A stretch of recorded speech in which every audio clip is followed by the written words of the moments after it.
નમસ્તે મિત્રો, જ્ઞાન ગંગા યુટ્યુબ ચેનલ પર તમારું હાર્દિક સ્વાગત છે। તો મિત્રો, આજે આપણે જોશું કે ઘરમાં ચકલીનું આવવું એ કઈ વાતનો સંકેત આપે છે।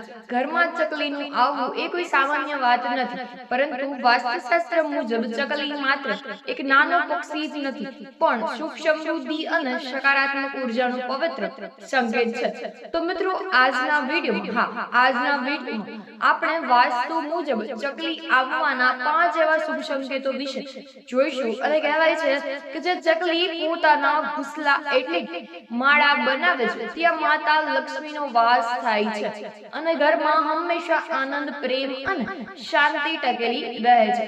તો મિત્રો, વાસ્તુશાસ્ત્ર મુજબ ઘરમાં ચકલી આવવી એક ખૂબ જ સામાન્ય અને ખૂબ જ શુભ અને સકારાત્મક નિશાની માનવામાં આવે છે।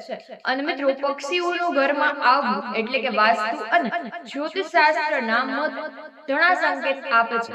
તેમાં પણ અમુક પક્ષીઓનું આગમન એ મિત્રો ખૂબ જ શુભ માનવામાં આવે છે અને તેમનું ઘરમાં આવવું એ પણ તમારા જીવનમાં નાના મોટા પરિવર્તન લાવે છે। અને ત્યારે જો તમારા ઘરમાં ચકલી પ્રવેશ કરે છે તો કઈ વાતનું સંકેત આપે છે તેમજ તે શુભ સંકેત છે કે અશુભ તે જાણીશું। તો વાસ્તુ મુજબ ચકલી આવવાના 5 શુભ સંકેતો પહેલા નંબર ઉપર છે, જો ચકલી તમારા ઘરની બારી પાસે બેસે છે તો આ જીવનમાં પરિવર્તનનો સંકેત આપે છે, એટલે કે જેનાથી ભવિષ્યમાં સારા બદલાવ થવાનું માનવામાં આવે છે। અને વહેલી સવારે ચકલીને જોવું તમારો આખો દિવસ શુભ જવાનો સંકેત આપે છે અને મિત્રો તેમજ દરેક કાર્યમાં સફળતા મળે છે।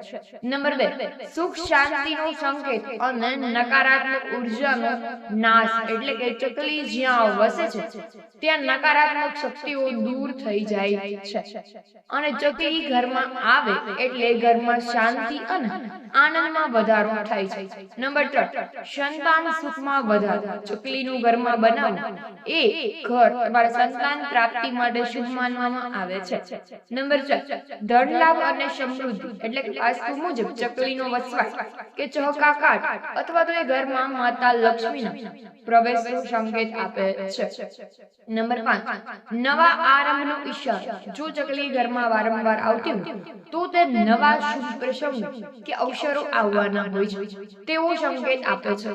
તો મિત્રો, વિડીયોને અંત કરતા હવે જે કોઈ મિત્રો વિડીયો વિશે કંઈક કહેવા માંગતા હોય તો વિડીયોની કમેન્ટ બોક્સમાં તમે પોતાનું મંતવ્ય જરૂરથી જણાવજો।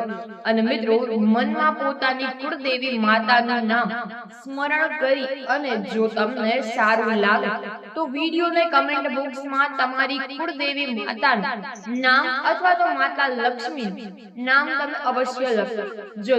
તો મિત્રો, હવે આવા જ વિડીયો સાથે ફરી મળીશું। તો આપણી આ ચેનલ જ્ઞાન ગંગાને જરૂરથી સબસ્ક્રાઇબ કરી દેજો। તો મિત્રો, તમામ મિત્રોને જય શ્રી કૃષ્ણ અને હર હર મહાદેવ।